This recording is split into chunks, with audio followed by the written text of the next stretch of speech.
सो बच्चों, एक दफ़ा मैं नेशनल सिक्योरिटीज़ डिपॉजिटरी लिमिटेड में इंटरव्यू के लिए गया था। असिस्टेंट मैनेजर की पोस्ट थी और रिलायंस में उस वक्त मेरी आर्टिकलशिप चल रही थी। सो मुझसे एक क्वेश्चन पूछा गया कि what's your outlook on Satyam scam. Satyam scam तो कहीं पे हम लोगों ने रिलायंस में काम करते करते सत्यम स्कैम के बारे में हमने कभी पढ़ा ही नहीं था। उसके बाद सत्यम स्कैम, उस समय हम मुंबई में रहते थे तो घर में टेलीविज़न तो था बट न्यूज़ वगैरह भी उतना नहीं देखते थे, ठीक है। और जिस असिस्टेंट मैनेजर की पोस्ट के लिए मैं एनएसडीएल में गया था, उस पोस्ट के लिए उनको 5 साल के एक्सपीरियंस वाला सीएस चाहिए था। अपने पास तो सिर्फ आर्टिकलशिप हुई थी 13 महीने की।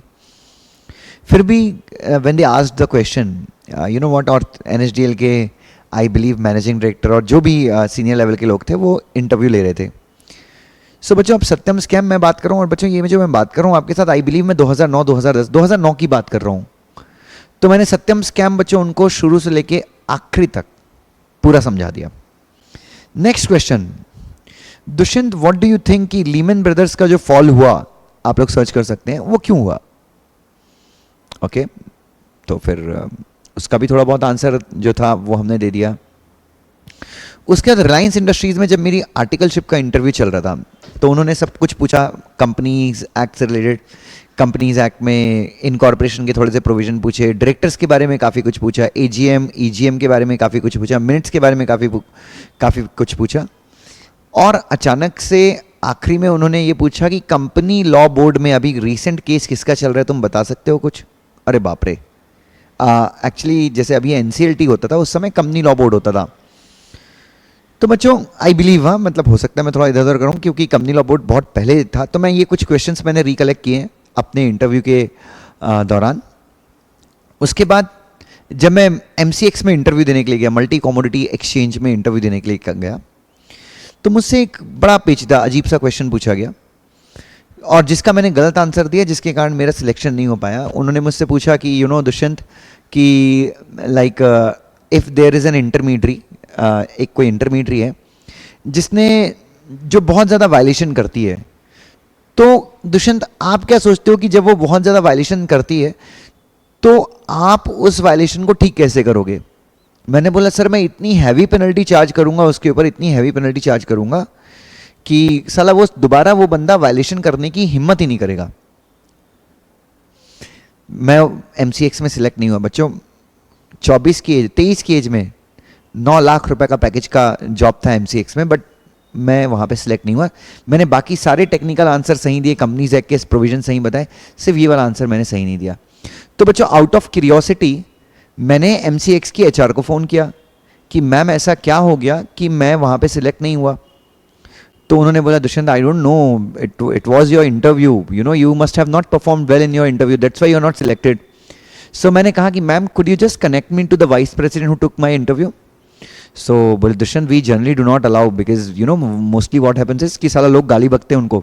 मैं नहीं ma'am, I would just like to ask you know कि जो उन्होंने क्वेश्चन पूछा था, because my technical was very good, वो जो क्वेश्चन उन्होंने पूछा था मैंने उसका जवाब नहीं दे पाया, तो उसका जवाब क्या है? सो शी कनेक्टेड मी, मतलब उन्होंने मुझे कनेक्ट किया। फिर मैंने सर से पूछा कि सर जी ऐसा क्या हो गया, ऐसा क्या हो गया कि आपने मुझे सिलेक्ट नहीं किया? तो उन्होंने बोला दुष्यंत तुमने ये जो आंसर दिया ना ये गलत था। आपको पता है दुष्यंत तुम्हारे बदले हमने जिस इंसान को सिलेक्ट किया है उस इंसान ने क्या आंसर दिया? मैंने बोला सर प्लीज़ बताइए मुझे ताकि मैं अगली बार इंटरव्यू में जाऊं तो मैं ध्यान रखूं। दुष्यंत तुम्हारे बदले जिस इंसान को हमने सिलेक्ट किया ना, उसने आंसर दिया कि जब इंटरमीडियरीज जो हैं, ब्रोकर्स जो हैं बहुत ज़्यादा वायलेशन करते हैं, एमसीएक्स के ब्रोकर जो हैं बहुत ज़्यादा वायलेशन करते हैं, तो उनको पेनल्टी चार्ज करने से अच्छा है उनको एडुकेट किया जाए, उनको ट्रेनिंग दी जाए, उनके सिस्टम्स को और ज़्यादा स्ट्रांग बनाया जाए। सो बच्चों अब मैं उदास हो गया कि यार इतना अच्छा जॉब हाथ से निकल गया, क्योंकि उस समय मेरा पैकेज 5.5 लाख पे मैं काम कर रहा था। 9 लाख का पैकेज मिल जाता मुझे अगर मैं वहाँ सिलेक्ट हो जाता। Plus MCX multi commodity exchange, Bharat के एकमात्र मल्टी कमोडिटी एक्सचेंज में आप जॉब करते, वो भी सेक्रेटरी डिपार्टमेंट जैसे प्रेस्टिजियस डिपार्टमेंट में। तो फिर मैंने बच्चों फिर ना उसके 3-4 महीने के बाद मैंने बिजनेस टुडे पढ़ने की मेरी हमेशा से आदत है, मैं पढ़ता हूँ। तो बिजनेस टुडे में एक आर्टिकल आया था और आर्टिकल ऐसा था, फाइन्स और गाइडेंस। तो वो आर्टिकल मैंने पढ़ा तो बच्चे उसमें एक्चुअली यही जो ऑथर था, एडिटर था, वो यही बताने की कोशिश कर रहा था कि हम लोग ज़्यादा पेनल्टी इंपोज करने की कोशिश करते हैं, फाइन लगाने की कोशिश करते हैं, बट सही रिकर्स ये है कि हमको लोगों को एडुकेट करना चाहिए। Business today. सो बच्चों, मैं आपको इस वीडियो के माध्यम से यही कहना चाहता हूँ कि हम लोग जिस ज़िंदगी में जी रहे हैं ना, जब मैं किसी बच्चे से कहता हूँ कि बेटा आप कॉर्पोरेट अपडेट के लिए क्या करते हो, तो बोलते सर मैंने मनी कंट्रोल का ऐप डाउनलोड किया। बच्चे, मनी कंट्रोल का ऐप तुम कितना डाउनलोड कर लोगे, कितना पढ़ लोगे और कितना वो तुम्हारे दिमाग में रिटेन रहेगा, क्योंकि वो रोज़ वहाँ पे न्यूज़ चेंज हो जाती है।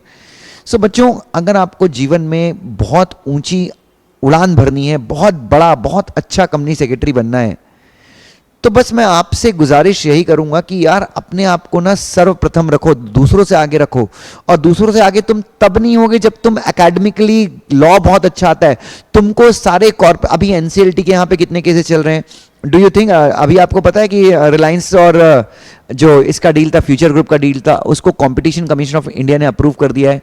नहीं सर, ये तो मैंने ऑलरेडी गूगल पे न्यूज़ देख लिया था। बच्चों प्लीज़ मैं आप सबसे एक ही चीज़ कहूँगा कि प्लीज़ महीने में एक बिजनेस टुडे या फिर वॉल स्ट्रीट जर्नल या फिर बिजनेस स्टैंडर्ड, ये मैगजीन्स बहुत सारी मिलती हैं मार्केट में, हार्ड कॉपी, हाँ हार्ड कॉपी मैगजीन खरीदिए। और प्लीज़ दिन का 10 मिनट 15 मिनट जितना टाइम आप मोबाइल पे देते हैं, प्लीज़ आप इन जगहों पे दीजिए। आपकी इंग्लिश बहुत इंप्रूव होगी। बच्चों, मैं हिंदी मीडियम से पढ़ा हुआ बच्चा हूँ, आई कम यूगो वाली इंग्लिश थी मेरी, बट मैंने काफ़ी कुछ, मैं ये नहीं बोलता कि मैं बहुत अच्छी इंग्लिश बोलता हूँ, बट थोड़ी बहुत जो भी मैंने इंप्रूवमेंट की है वो बिजनेस टुडे के चलते की है। बहुत अच्छी लैंग्वेज होती है। तो प्लीज़ मैं आप सबसे गुजारिश करूंगा, टारगेट यही रखिए कि जीवन में बहुत आगे जाना है, और बिजनेस टुडे कॉर्पोरेट अपडेट्स भी आपके पास होनी चाहिए। आप सीएस ईटी में है, एग्जीक्यूटिव में है, फाइनल में, इससे कोई फर्क नहीं पड़ता। अच्छी आदत डालने का ना बच्चों कोई वक्त नहीं होता। हो सकता है सीसेट में आप ये आदत डाल लें तो आपके फाइनल तक रहे और इंटरव्यू में आपके काम आ जाए। बच्चों बहुत मज़ा आएगा। ठीक है, thank you so much, love you.